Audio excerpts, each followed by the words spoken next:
Pada hal-hal tertentu, saya orang yang radikal.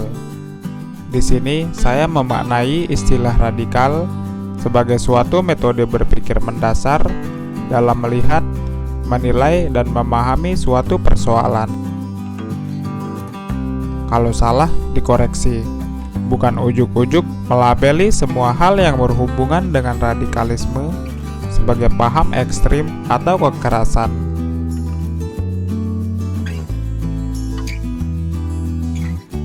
Dan perlu dicatat bahwa saya tidak pernah setuju dengan keradikalan kaum populis reaksioner yang berpotensi mengakibatkan perselisihan seperti yang terekam dalam laku atau pernyataan yang memiliki unsur penghinaan, ujaran kebencian, dan kekerasan. Dalam konteks tertentu, berpikir radikal itu penting, tak terkecuali dalam dunia pendakian. Apalagi jika kita masuk jauh ke dalam industrinya.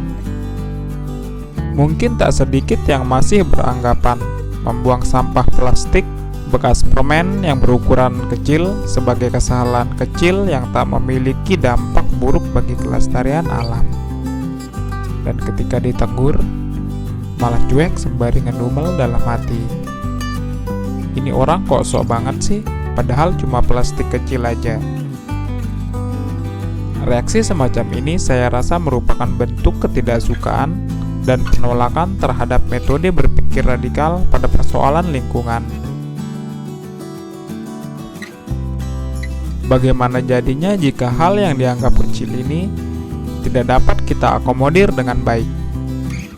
Tak perlu dibayangkan jika puluhan ribu orang yang mendaki setiap tahunnya melakukan hal yang sama, lebih-lebih berulang kali.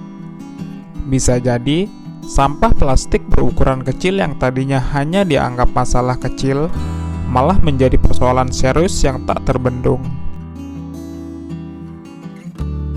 Sebab itulah berpikir radikal dalam beberapa persoalan itu penting. Salah satunya pada persoalan lingkungan hidup dan lingkungan alam. Pernyataan gunung bukan tempat sampah yang terpampang di setiap pos perhentian merupakan interpretasi dari berpikir radikal. Pantangan ini telah menjadi kesepakatan bersama yang tertuang sebagai aturan bagi semua pengunjung. Tidak boleh dilanggar sekalipun itu hanya plastik bekas permen yang ukurannya sangat kecil. Sebab tidak ada interpretasi lain dalam pernyataan tersebut.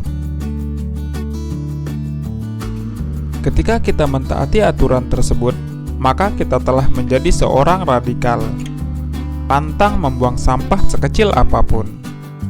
Kalau diberi julukan, barangkali menjadi pendaki radikal. Tak ada yang salah dengan istilah radikal, sebagaimana dengan istilah anarkis. Kelompok anarko belum tentu melegitimasi kekerasan dalam menyampaikan aspirasinya. Karena anarkisme bukan paham kekerasan yang selama ini dikampanyekan, melainkan pemikiran yang menitik beratkan serikat pekerja dalam memperjuangkan kebebasan bagi diri mereka sendiri yang kelak melahirkan masyarakat tanpa kelas. Kunin, salah satu pemikir anarkisme, pun dengan radikal. Tidak semua orang yang berpikir radikal melegitimasi ujaran kebencian, apalagi kekerasan oleh suatu kelompok. Kaum populis reaksioner misalnya, justru sangat ditentang. Selain itu, bukankah para bapak bangsa dan pahlawan kemerdekaan negeri ini adalah orang-orang yang berpikir radikal terhadap kolonialisme? Tanpa berpikir radikal, boleh jadi negara kesatuan Republik Impostor ini tidak ada. Sekali lagi, nyaris dalam semua hal, berpikir radikal itu penting. Tentu saja sebagai metode berpikir mendasar untuk mendalami suatu persoalan.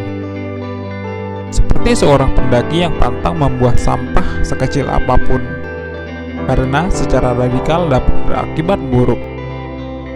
Seperti menolak secara radikal kejahatan kemanusiaan, dan seperti pahlawan kemerdekaan yang secara radikal menolak kolonialisme demi masa depan bangsa Indonesia dalam menjaga sumber daya alamnya yang berlimpah ini untuk kesejahteraan rakyatnya kelak.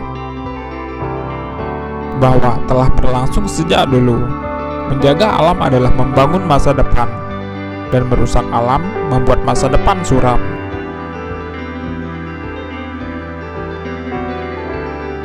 Sehingga, apakah orang-orang yang menjaga keseimbangan dan kelestarian alam secara radikal merupakan kelompok orang yang mengusung kekerasan?